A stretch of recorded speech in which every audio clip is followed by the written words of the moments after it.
নমস্কার বন্ধুরা, আজ আমি আবার চলে এলাম আমার ঝুমা পাকশালায় আরেকটি রেসিপি নিয়ে। শিম দিয়ে আলু দিয়ে পোস্ত করে দেখাবো, শিম আলুর পোস্ত।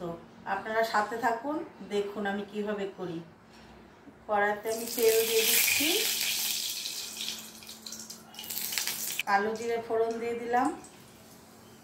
আলু কেটে রেখেছি, সরু সরু করে আলু কেটে রেখেছি, আলুটা আমি দিয়ে দিচ্ছি। আলুটা আগে একটু ভেজে নেব।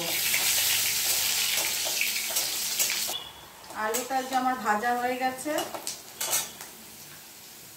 শিম আমি কেটে রেখেছি, গোটা গোটা গোটা গোটা শিম দিয়ে দিচ্ছি।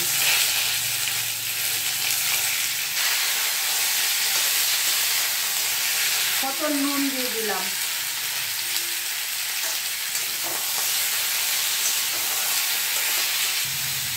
সামান্য হলুদ দিয়ে দিচ্ছি। শিমটা আমার ভাজা হয়ে গেছে। এবারে পোস্ত দিয়ে আর কাঁচা লঙ্কা দিয়ে বেটে রেখেছিলাম, সেটাকে দিয়ে দিচ্ছি। পোস্ত আর কাঁচা লঙ্কা বাটা দিয়ে একটু নাড়াচাড়া করে নিচ্ছি।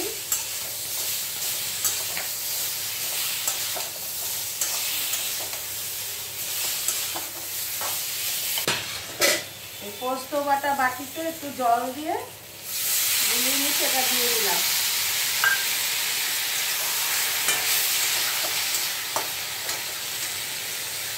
ঢাকনা দিয়ে চাপা দিয়ে দিচ্ছি সেদ্ধ হওয়ার জন্য।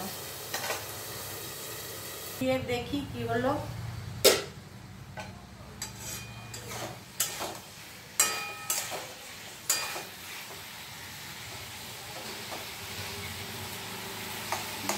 শিম আলু সেদ্ধ হয়ে গেছে।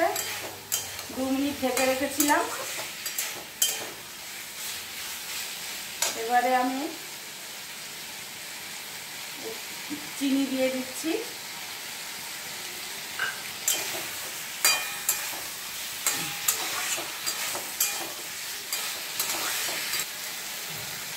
ধনে পাতা কুচি করে রেখেছি, ধনে পাতা ছড়িয়ে দিলাম।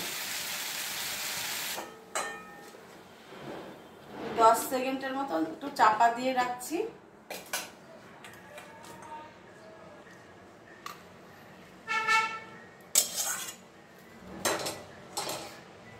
আপনারা কেমন লাগে, ভালো লাগলে লাইক কমেন্ট শেয়ার করবেন। আপনারাও রান্না করে খাবেন। ভালো থাকবেন, সুস্থ থাকবেন।